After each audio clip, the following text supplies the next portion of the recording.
Pascal Popelin, bonsoir. Bonsoir. Vous êtes député socialiste de Seine-Saint-Denis. Vous avez donc achevé l'examen du texte aujourd'hui. Dans ce texte, vous avez voté hier soir l'instauration de boîtes noires chez les opérateurs qui vont permettre d'analyser et de collecter un certain nombre de données Internet. Cela a suscité hier soir de vives tensions. On s'en souvient dans l'hémicycle. Est-ce que cela ne va pas entraîner des écoutes de masse? Parce que c'était l'une des principales craintes finalement des opposants, si l'on peut dire, à ce projet de loi. D'abord, la loi ne parle nulle part de boîte noire, ça c'est une appellation médiatique. Il s'agit de disposer d'un algorithme qui permet de repérer sur tout ce qui se passe sur Internet les moments où il y a quelque chose qui est susceptible d'être une présomption de concours à une entreprise terroriste. Je vais vous donner un exemple concret. Vous avez Daesh qui fait une vidéo de décapitation. Naturellement, l'objectif n'est pas d'essayer de savoir qui regarde cette vidéo. Mais par contre, pour qu'elle arrive sur les réseaux sociaux, il va falloir qu'elle soit envoyée, qu'elle soit diffusée, qu'elle soit installée sur tel ou tel site. Et là, la recherche des mouvements qui se font et des adresses qui permettent, par un système extrêmement compliqué et qui passe par tout un tas de pays du monde, doit contribuer, est un des outils parmi beaucoup d'autres qui nous amènent à nous doter de moyens encadré par la loi, de lutter contre la menace qui pèse sur notre pays et sur nos concitoyens. Est-ce qu'il y a des critères précis justement sur la façon de repérer ces éventuels terroristes? Par exemple, nous, journalistes, il nous arrive d'aller chercher des informations sur des entreprises terroristes, etc. Est-ce qu'on a des critères très précis qui pourraient permettre de différencier les gens? Je viens de vous donner un exemple très concret. Je ne pense pas que vous mettiez en ligne une vidéo de décapitation. Vous allez éventuellement aller la consulter, mais vous n'allez pas la mettre en ligne. Bon, et nous, ce qui nous intéresse, c'est les gens qui les mettent en ligne, c'est pas les gens qui les regardent. Même si, par ailleurs, il y a un travail qui est fait de prévention dans notre pays par le gouvernement pour faire en sorte de dissuader d'aller passer du temps sur ces sites. Mais l'objectif de la recherche des initiateurs de ce type de manifestation, enfin de ce... Ouais, on se souvient les frères Kouachi ou Hamidi Koulibaly qui avaient consulté tout simplement des sites internet. Consulter, ça ne suffit pas pour être considéré comme une personne suspecte, parce que les contenus qui sont sur le net sont divers et variés, et les uns et les autres les regardent avec des motivations qui sont extrêmement différentes. Donc c'est pas notre sujet. Et les frères Kouachi, ce qui n'aurait pu nous intéresser éventuellement, c'est la connexion qu'ils peuvent avoir non seulement avec un certain nombre de sites, mais également des échanges en espèces qui peuvent se faire, ou des transactions avec ce qu'on appelle le darknet, c'est-à-dire des boîtes où il est très difficile d'identifier qui est le propriétaire de cette boîte. Voilà, c'est un bon algorithme bien fait n'est pas un algorithme qui permet de détecter 20 000 personnes suspectes, parce que si on détecte 20 000 personnes suspectes, on ne sait pas comment les traiter. Donc un algorithme bien fait est un algorithme qui permettra de détecter 5 à 10 cas auxquels on pourra s'intéresser. Alors, il y a 3 questions prioritaires de constitutionnalité qui vont être déposées par des associations. François Fillon souhaite également que le gouvernement soumette ce projet de loi au Conseil constitutionnel. Est-ce que vous pensez qu'il peut porter atteinte aux libertés individuelles, que le Conseil constitutionnel pourrait trouver à redire ? Si je pensais cela, je n'aurais pas passé là plus de 30 heures dans l'hémicycle depuis le début de cette semaine à travailler à l'amélioration de cette loi, à donner des garanties, après avoir passé plusieurs heures également, de nombreuses heures en commission, après avoir auditionné un nombre très important d'acteurs de ce sujet, des pour, des contre, etc.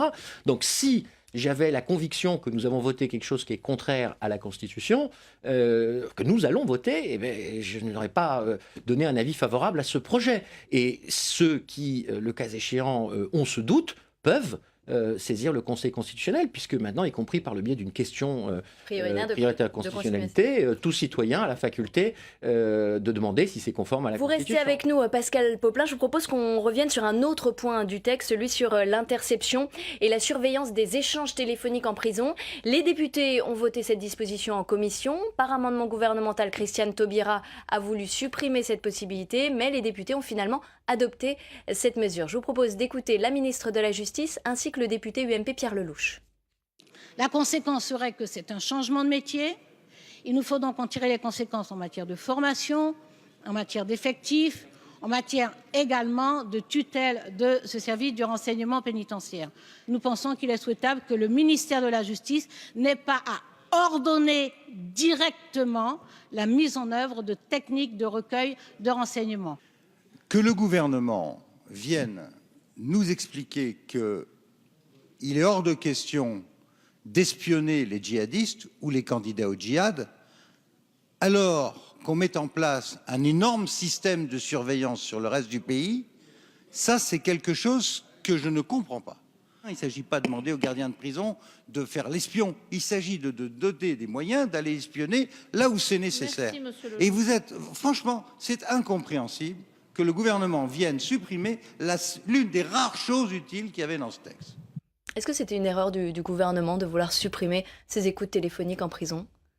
Il ne voulait pas supprimer les écoutes téléphoniques en prison. Là, on est dans un commentaire globalisant avec un procès d'intention qui est fait par Pierre Lelouch. Je crois que sur l'intention, sur les objectifs, nous n'avons pas de désaccord avec le gouvernement. On avait un point de divergence sur la méthode qui consistait à savoir si on pouvait inclure le ministère de la Justice, au même titre que le ministère de l'Intérieur, le ministère de la Défense et le ministère des Finances, dans les ministères qui peuvent avoir recours à des techniques de renseignement. C'est ensuite le gouvernement qui en décide par décret, donc il est libre de le faire ou de ne pas le faire.